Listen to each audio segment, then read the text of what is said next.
Here's how I grow tomatoes in grow bags on my balcony. Grow bags are super breathable. So I like to do a mix that's part compost. Totally forgot to record putting this in here. Mushroom compost by Espoma Organic almost has no scent. So when you're in a balcony, it's nice to kind of manage the scent. So I do compost, I do potting mix. Do not go out in your lawn and get dirt from your lawn and put it in here. It's going to be way too heavy. But with grow bags, you want to balance the potting mix and compost so it retains enough water and doesn't dry out too fast, but also doesn't like sit sopping wet with the clay soil that most of us have on our lawns.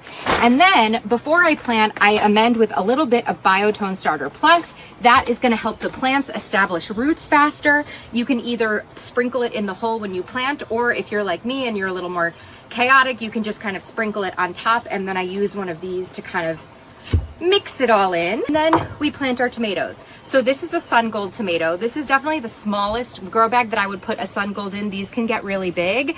This is a 10-gallon pot. If you had a 15-gallon, do that, but I'm on a balcony, so we're gonna roll with it.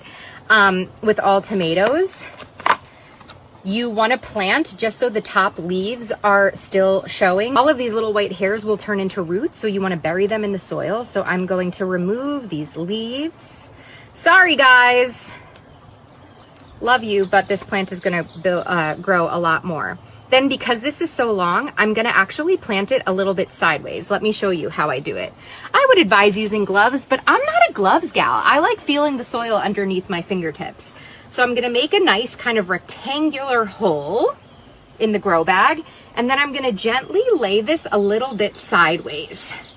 You wanna get as much as the stem underground as possible, so we can get more hairs, the plant can establish.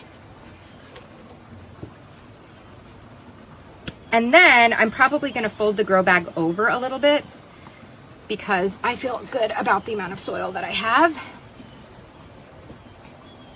And there we go. I think I'm gonna surround it with some basil and carrots, and soon this thing is gonna take off. It's also really important to do a trellis. Let me grab one.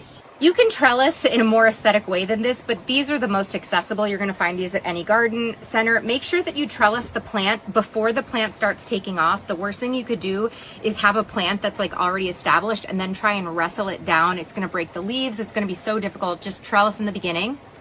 And we're ready to take off and grow all the cherry tomatoes this summer.